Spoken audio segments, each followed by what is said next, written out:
Welcome to এডিসিএস সরকারি চাকরির coaching centre. দেখো, আমরা ১ থেকে ১১ পর্যন্ত অঙ্ক করেছি। আজকে করব ১২ নম্বর অঙ্ক। WB, SSC, group C, group ডির জন্য খুবই গুরুত্বপূর্ণ। অঙ্কের ১ম এই শুরুতে বলেছে যে A এবং B এর আয়ের অনুপাত। অর্থাৎ ইনকাম যেটা রয়েছে, ইনকাম A এবং B এর যে ইনকামের অনুপাত রেশিও দিয়ে দিয়েছে সেটা কত দিয়েছে? 5:6। মানে A যদি ৳৫ আয় করে থাকে তাহলে B সেক্ষেত্রে ৳৬ আয় করবে। এরপরে রয়েছে এক্সপেন্ডিচার। এক্সপেন্ডিচার মানে খরচ। খরচ যদি দেখি তাহলে এর যেটা খরচ রয়েছে সেই খরচ হচ্ছে গিয়ে ৳৪ যদি হয় তাহলে B এর খরচ সেক্ষেত্রে ৳৫। ঠিক আছে? মানে এক্সপেন্ডিচার 4:5। আচ্ছা, এবার একটা জিনিস তোমরা নিশ্চয়ই জানো সেটা যেটা রয়েছে সেটা হচ্ছে ইনকাম থেকে যদি আমি এক্সপেন্ডিচার বাদ দিয়ে দিই, অর্থাৎ খরচ আমাদের আয় থেকে যদি খরচ বাদ দিই তাহলে সবসময় সঞ্চয় পাওয়া যায়, সেভিংস পাওয়া যায়। মানে যে টাকাটা তুমি সঞ্চয় করে রাখছো। তাই তো? আচ্ছা, তাহলে দেখো তাহলে এখানে ৳৬ থেকে যদি আমি ৳৫ বাদ দিয়ে দিই তাহলে কত পাওয়া যায়? ৳১ পাওয়া যায়। দেখো এখানেও ৳৫ থেকে যদি ৳৪ বাদ দিই তাহলে এখানেও ৳১ পাওয়া যায়। মানে এর ক্ষেত্রেও ৳৫ আয় ৳৪ খরচ, B এর ক্ষেত্রে ৳৬ আয় ৳৫ খরচ। মানে প্রতি ক্ষেত্রে সঞ্চয়টা দুজনেরই একই। সঞ্চয়টা কত? সঞ্চয় যেটা বা সেভিংস যেটা রয়েছে সেটা দুজনের ক্ষেত্রেই ৳১ সেভিংস। আচ্ছা, কিন্তু অঙ্কতে বলে দিয়েছে যে দুজনের ক্ষেত্রেই সঞ্চয়ের টাকা হচ্ছে ৳৫০০ বা এখানে বলে দিয়েছে সেভিংস কত? ₹500। ঠিক আছে? তাহলে আমি এখানে পাচ্ছি ৳১। তার মানে যে 1 ইউনিটের যে ভ্যালু রয়েছে, 1 ইউনিটের ভ্যালু ৳৫০০, ₹500।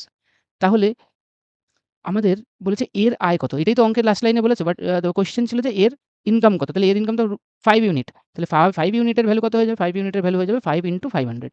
কারণ 1 ইউনিট যদি 500 হয় তাহলে 5 ইউনিট 5 ইন্টু 500 তাহলে কত হয়ে যাবে? 2500 ৳২৫০০ বা ৳2500। অপশন বি আমাদের রাইট অ্যান্সার। আচ্ছা দেখো, এই অঙ্কটা যদি পেরে গিয়ে থাকো বা বুঝে গিয়ে থাকো তাহলে এখানে HW করবে। যে ১২ নম্বর অঙ্ক ছিল ১২ নম্বর অঙ্কের HW1 অ্যান্ড HW2 লিখে তোমরা অবশ্যই নিচে যে কমেন্ট বক্স রয়েছে সেই কমেন্ট বক্সে কমেন্ট করতে ভুলবে না। রয়েছে ১৩ নম্বর অঙ্ক। ১৩ নম্বর অঙ্কতে বলেছে যে ৬টি দ্রব্যের ক্রয় মূল্য ৫টি দ্রব্যের বিক্রয় মূল্যের সাথে সমান। ঠিক আছে?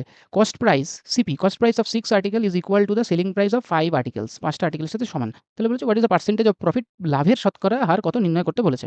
আচ্ছা, এই ধরনের অঙ্কতে যেটা করব যেভাবে বলে দেওয়া থাকবে সেভাবেই করব। তাহলে বলেছে ১ম যেটা রয়েছে কস্ট প্রাইস মানে CP কতগুলো আর্টিকেলের? ৬ টা আর্টিকেলের। সমান, সমান কি বলেছে? বলেছে SP মানে বিক্রয় মূল্য। বিক্রয় মূল্য কটা আর্টিকেলের? ৫ টা আর্টিকেলের, ৫ টা দ্রব্য। তাহলে ৫ টা দ্রব্যের সাথে গুণ করে দিলাম, সমান করে দিলাম। মাঝখানে যে সমান, সমান রয়েছে।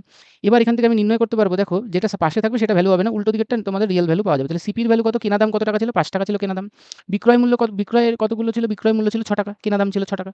তাহলে আমি এখানে লিখব যে সিপি কেনা দাম হলো ৳৫ আর এসপি বিক্রির দাম হয়ে গেল আমাদের ৳৬। মানে যেটা উল্টো সাইডে গুণ অবস্থায় থাকবে সেটাই তাদের ভ্যালু হয়। তাহলে সিপি, এসপি পেয়ে গেলাম।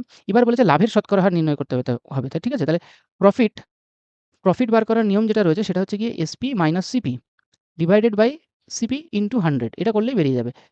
আচ্ছা দেখো, এসপি কত? এসপি হলো ৳৬ মাইনাস সিপি কত? ৳৫ ডিভাইডেড বাই সিপি কত? সিপি হলো ৳৫ ইন্টু কত লিখব? ইন্টু 100 লিখে দেব। বেশ! তাহলে উপরে কত আসলো? 1/5 ইন্টু কত লিখে দিই? ইন্টু 100 5 20 যা 100 ৫ দিয়ে ১০০ কাটলে ২০ হয়ে যায়। তাহলে এখানে কত হয়ে যাবে? 20 অর্থাৎ 20% আমাদের রাইট অ্যান্সার। দেখো এখানে অপশন বিতেই রাইট অ্যান্সারটা রয়েছে 20%। ঠিক আছে? এইটাই আমাদের লাভ।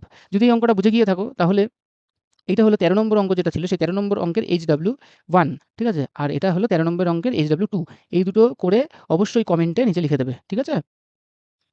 Thank you.